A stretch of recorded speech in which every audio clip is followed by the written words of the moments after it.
بسم اللہ الرحمن الرحیم۔ السلام علیکم لسنرز، کیسے ہیں آپ؟ امید کرتی ہوں کہ آپ سب انشاءاللہ تعالیٰ ٹھیک ہوں گے۔ اللہ تعالیٰ آپ کو اپنے حفظ و امان میں رکھے، دنیا اور آخرت کی بھلائیاں عطا کرے۔ لسنرز، میں سب سے پہلے اپنی تمام یوٹیوب فیملی کو بہت بہت عید مبارک کہنا چاہوں گی۔ اللہ تعالیٰ آپ سب کو خوشیوں سے بھری ہوئی اپنی رحمتوں والی دن دیکھنا نصیب فرمائے۔ اور جن لوگوں نے میرے چینل کو ابھی تک سبسکرائب نہیں کیا، پلیز میرے چینل کو سبسکرائب کر لیں، اور جنہوں نے سبسکرائب کر لیا ہے ان کا بہت بہت شکریہ مجھے سپورٹ کرنے کے لیے۔ اور آپ یقین کریں کہ میرے جو بھی سبسکرائبر ہیں، جو لوگ مجھے کمنٹس کرتے ہیں، مجھے ان کے نام پہلے دن سے لے کے آج تک یاد ہے، چاہے وہ مجھے لگاتار کمنٹس کرتے ہیں یا نہیں کرتے، لیکن میں سب کا انتہائی دل سے شکریہ ادا کرتی ہوں۔ اور یہ بھی چاہوں گی کہ پلیز جو لوگ ابھی میرے چینل کو جوائن کر چکے ہیں وہ میرے چینل کو زیادہ سے زیادہ شیئر کریں، تاکہ زیادہ سے زیادہ لوگ میری یوٹیوب فیملی کا حصہ بنیں۔ اگر میرا یہ ناول آپ کو پسند آئے تو پلیز اس کو لائک کریں اور شیئر کریں۔ آج میں جس ناول کو شروع کرنے جا رہی ہوں اس کا نام ہے اوتار۔ میں امید کرتی ہوں کہ ناول آپ کو اچھا لگے گا۔ کمنٹس میں ضرور بتائیں کہ آپ کو ناول کیسا لگا۔ تو بڑھتے ہیں کہانی کی طرف۔ میں نے جس شخص کا پرس اڑایا تھا اس کا نام گوپال تھا۔ وہ ایک رشوت خور افسر تھا۔ وہ جس محکمے میں تھا اس میں یہ کالی بھیڑ تھا۔ اس محکمے میں جو لوگ جس کام سے آتے تھے وہ بڑے پریشان حال اور مجبور قسم کے ہوتے تھے۔ اگر ان سے رشوت لیے بغیر ان کا کام کر دیا جائے تو ان پر کسی قسم کا کوئی بوجھ نہ پڑے، پھر وہ کوئی غلط کام کرانے نہیں آتے تھے۔ لیکن ہمارے ملک میں ایسے محکمے جن سے لوگوں کا واسطہ پڑتا تھا، جب وہ اپنے کسی بھی جائز کام قریب جاتے تھے تو انہیں متعلقہ افراد کی مٹھی گرم کرنا پڑتی تھی۔ وہ مجبور تھے کیونکہ ان کا کوئی کام نہیں ہوتا تھا، پھر انہیں بار بار چکر لگا کر تنگ اور پریشان کیا جاتا تھا، لہٰذا وہ مٹھی گرم کرنے پر مجبور ہو جاتے تھے۔ ان کا کوئی پرسان حال نہیں ہوتا تھا، ان کی کوئی سنوائی نہیں ہوتی تھی۔ بڑے افسران اول تو ملتے نہیں تھے، ملتے تھے تو الٹا ان کی ڈانٹ سننا پڑتی تھی۔ متعلقہ شخص پھر اس کی شکایت کرنے کے جرم میں رشوت کی دگنی رقم کر دیتا تھا۔ دراصل نیچے سے اوپر تک آوا ہی آوا بگڑا ہوا تھا۔ کسی ناجائز کام کو جائز کروانا ہو تو مٹھی گرم کر دے۔ گوپال نے جس شخص سے 25,000 روپے رشوت لی تھی اس کا نام شنکر دیال تھا۔ ان کے ایک 80 گز کا مکان تھا جو انہوں نے اس محکمے سے قرض لے کر بنایا تھا۔ اس کی تمام اقساط ادا کر دی تھی، اس کے باوجود وہ گھر کے کاغذات نہیں دے رہا تھا۔ 25,000 روپے رشوت مانگی تھی۔ اصولی طور پر 25 روپے دینے کا سوال پیدا نہیں ہوتا تھا۔ ان پر کوئی بقایا جات نہ تھے۔ شنکر دیال نے ان سے ایک قرض لے کر اسے دی اور فائل لے کر گھر چلے گئے۔ انہوں نے جس سے قرض لیا تھا اسے کہا تھا کہ وہ اپنا مکان بیچ کر قرض ادا کر دیں گے۔ اس رشوت خور کی جیب میں جو بٹوا تھا اس میں شنکر دیال کی رقم 25,000 پانچ ہزار کے نوٹوں کی شکل میں تھے۔ اس کے علاوہ چند 7,700 کی رقم تھی اور $10,000۔ گوپال گولڈن اسٹریٹ میں اس لیے آیا تھا کہ ایک نیکلس خریدے جس کی مالیت 10,000 کی تھی۔ یہ نیکلس کل ہی اس کی محبوبہ نے پسند کیا تھا۔ اس کی محبوبہ ایک ماڈل گرل اور ٹی وی کی اداکارہ بھی تھی۔ اس نے ایک فلیٹ میں سے رکھا ہوا تھا۔ اس نے بہت ہی اونچا ہاتھ مارا تھا۔ ایک تو اس نے شنکر دیال سے 25,000 اور ایک اور سرمایہ دار سے اس کا کام کروانے کے لیے $10,000 لیے تھے۔ وہ سرمایہ دار بھی حرام دولت کماتا تھا۔ گوپال کی ماہانہ بلائی آمدنی 30 سے 40,000 روپے تھی۔ میں گوپال کے تعاقب میں روانہ ہو گیا تاکہ اس کی خریداری کا منظر دیکھوں۔ اس نے جہاں گاڑی پارک کی تھی وہاں سے دکان چند قدم پر تھی۔ جب وہ گاڑی مقفل کر کے اس کی چابیاں اپنی جیب میں رکھ رہا تھا تب میں نے اپنے شکار کو دیکھا۔ پھر اس کی جیب پر ہاتھ صاف کر دیا اور اس کے پیچھے چل پڑا۔ گوپال دکان میں داخل ہوا تو ایک سیلز مین نے اس کا کاروباری مسکراہٹ سے استقبال کیا، کیونکہ وہ اکثر اس دکان پر اپنی محبوبہ کے ساتھ آتا جاتا رہتا تھا۔ سیلز مین نے اس کے کہنے پر وہ نیکلس نکالا، بل بنایا اور اس کے سامنے رکھا۔ گوپال نے اپنی اسی جیب میں ہاتھ ڈالا جس میں بٹوا رکھا تھا۔ جب اس نے بٹوا نہیں پایا تو اس کی حالت خراب ہو گئی۔ اس نے تمام جیبیں دیکھ ڈالیں۔ اس حرام زادے کا چہرہ سفید پڑتا چلا گیا۔ میں وہاں سے ہٹ کر آگے بڑھ گیا کیونکہ اب رک کر کرنا کیا تھا۔ اس وقت رات کے 9 بج رہے تھے۔ گولڈن اسٹریٹ پر ابھی بھی بڑی رونق، چہل پہل اور گہما گہمی تھی۔ جوتوں، کپڑوں، زنانہ ملبوسات، جیولری کی دکان میں مرد عورتوں کا ایسا رش تھا جیسے وہ سبزی ترکاری خرید رہے ہوں۔ جن کے پاس پیسہ ہوتا ہے ان کے لیے چیزیں سودا سلف رکھنے کی ہوتی ہیں۔ میں نے ایک دکان میں حسین عورتوں کا جھرمٹ دیکھا اور میرا سارا دھیان اور نظر اسی طرف تھی کہ ایک شخص سے ٹکرا گیا۔ ٹکرانے میں میری کوئی غلطی نہ تھی۔ غلطی اس شخص کی تھی جو گاڑی فٹ پاتھ کے کنارے کھڑی کر کے بڑھا تھا۔ اس کے ساتھ اس کی بیوی بھی تھی۔ گاڑی مرسڈیز تھی۔ وہ ایک دم سے چراغ پا ہو گیا۔ اندھے ہو کیا؟ دیکھ کر نہیں چل سکتے؟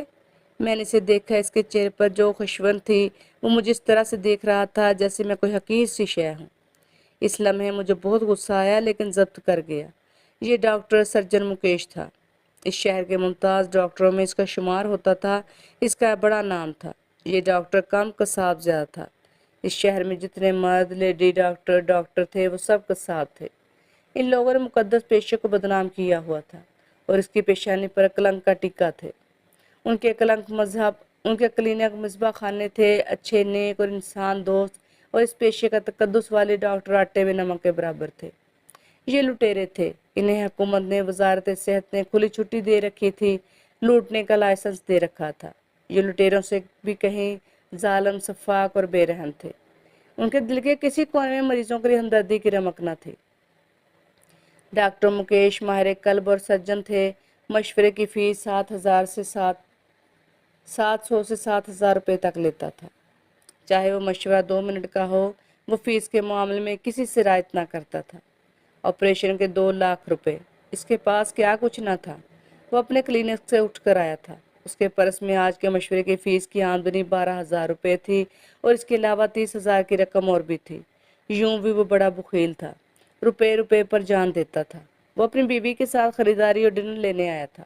اوہ ڈاکٹر مکیش صاحب، معاف کیجیے، میں نے آپ کو دیکھا نہیں۔ سر، آپ سے ملنے کی بڑی تمنا تھی۔ میں کئی بار آپ کے کلینک آیا لیکن آپ آپریشن اور مریضوں کو دیکھنے میں اس قدر مصروف تھے کہ آپ سے ملنا تو درکنار آپ کے دیدار تک نہ ہو سکے۔ تم مجھ سے ملنا کیوں چاہتے تھے؟ وہ گررا کر بولے۔ اگر مشورہ لینا تھا تو میری سیکٹری سے وقت لے لیتے، وہ وقت دے دیتی۔ اس لیے کہ آپ نے میرے چچا کا بائی پاس آپریشن کیا تھا، اس کی مبارکباد دینا چاہتا تھا، اس کامیاب ترین آپریشن پر۔ تمہارے چچا؟ وہ الجھ کر بولے۔ میں نے اب تک سینکڑوں آپریشن کیے۔ ان کا نام کیا ہے؟ میں نے تمہیں پہچانا نہیں۔ ٹھاکر کرال، میں نے جواب دیا۔ گزشتہ ماہ کی 10 تاریخ کو آپ نے ان کا آپریشن اسپتال میں کرنے کے بجائے اپنے کلینک میں کیا تھا۔ ان سے 3 لاکھ آپریشن فیس لی تھی۔ انہوں نے VIP روم لیا ہوا تھا، 10 دن ٹھہرے تھے، 10 لاکھ کا بل بنا تھا۔ اچھا، تو تم ان کے بھتیجے ہو، یاد آ گیا۔ پھر انہوں نے گرم جوشی سے مصافحہ کیا تو میں نے ان سے بغلگیر ہو کر مبارکباد دی۔ میری ان سے کل ہی ملاقات ہوئی تھی، میں نے انہیں 10 دن بعد بلایا ہے۔ اچھا، اب اجازت دو، پھر تم سے ملاقات ہوگی۔ وہ اپنی بیوی کو لے کر ملبوسات کی ایک دکان میں داخل ہوئے۔ میں ہجوم میں گم ہو گیا۔ پھر میں نے سوچا کہ اب مجھے شنکر دیال کے ہاں جانا چاہیے۔ مجھے اس وقت بڑے زور کی بھوک لگ رہی تھی۔ میں نے سوچا کہ پہلے شنکر دیال سے تو مل لوں، کھانا تو پھر ہوتا رہے گا۔ میں نے ایک رکشہ لیا، شنکر دیال صاحب کا پتہ بتایا۔ شنکر دیال نیو ٹاؤن میں رہتے تھے۔ شنکر دیال کے ہاں جاتے ہوئے میں اس کمینہ خصلت ڈاکٹر کے بارے میں سوچ رہا تھا۔ اس نے ٹھاکر وکرال کو دونوں ہاتھوں سے لوٹا تھا، آج میں نے اسے لوٹ لیا تھا۔ ٹھاکر وکرال نہ تو میرے چچا تھے اور نہ ہی رشتہ دار، نہ وہ مجھے جانتے تھے نہ میں انہیں جانتا تھا۔ ڈاکٹر کے طفیل انہیں جان لیا تھا۔ میں نے سوچا اور میرے ہونٹوں پر ایک معنی خیز تبسم ابھر آیا۔ جس وقت وہ بل ادا کرنے کے لیے اپنا پرس نکالنے کے لیے جیب میں ہاتھ ڈالے گا، اس پر کوئی بجلی سی آ گرے گی۔ اس شخص کے لیے 40-50 ہزار روپے کی کوئی حیثیت نہیں۔ اس کا کل اثاثہ 50-60 کروڑ سے زیادہ تھا اور اس کی یومی آمدنی 3 لاکھ سے 7 لاکھ تھی۔ 7 روپے پر اس کی جان جاتی تھی۔ دوسرے دن اخبار میں خبر چھپی تھی کہ کل رات ڈاکٹر مکیش پر دل کا دورہ پڑا۔ انہیں نیو اسپتال کے ICU میں داخل کر دیا گیا ہے۔ ان کی حالت خطرے سے باہر نہیں۔ ڈاکٹر کا پینل ان کی جان بچانے کی کوشش کر رہا ہے۔ یہ خبر پڑھ کر میں مسکرائے بغیر نہ رہ سکا۔ میں نے شنکر دیال کے گھر کے دروازے پر دستک دی۔ چند لمحوں کے بعد دروازہ کھلا۔ دروازے پر شنکر دیال تھے۔ میں نے انہیں نمستے کہا۔ انہوں نے نمستے کا جواب دے کر مجھے اوپر سے نیچے تک دیکھا۔ پھر حیرت ان کے چہرے پر نمودار ہوئی۔ وہ نرم لہجے میں بولے، فرمائیے، میں نے آپ کو پہچانا نہیں۔ آپ کو کس سے ملنا ہے؟ آپ کون ہیں؟ آپ سے ہی ملنے آیا ہوں، میں نے جواب دیا۔ میں نے آپ کو پہچان لیا۔ آپ کا نام شنکر دیال ہے نا؟ آپ مجھ سے کس سلسلے میں ملنا چاہتے ہیں؟ ان کا چہرہ سوالیہ نشان بن گیا۔ کیا آپ کو میرے کسی دوست نے بھیجا ہے؟ میں کیوں آیا ہوں، کس لیے آیا ہوں، یہ میں اندر آ کر بتاؤں گا، میں نے کہا۔ میں آپ کا زیادہ وقت نہیں لوں گا۔ میں جس کام سے بھی آیا ہوں آپ کے کام سے، آپ کے فائدے ہی کے لیے۔ آپ پریشان نہ ہوں، مجھ سے مت گھبرائیں۔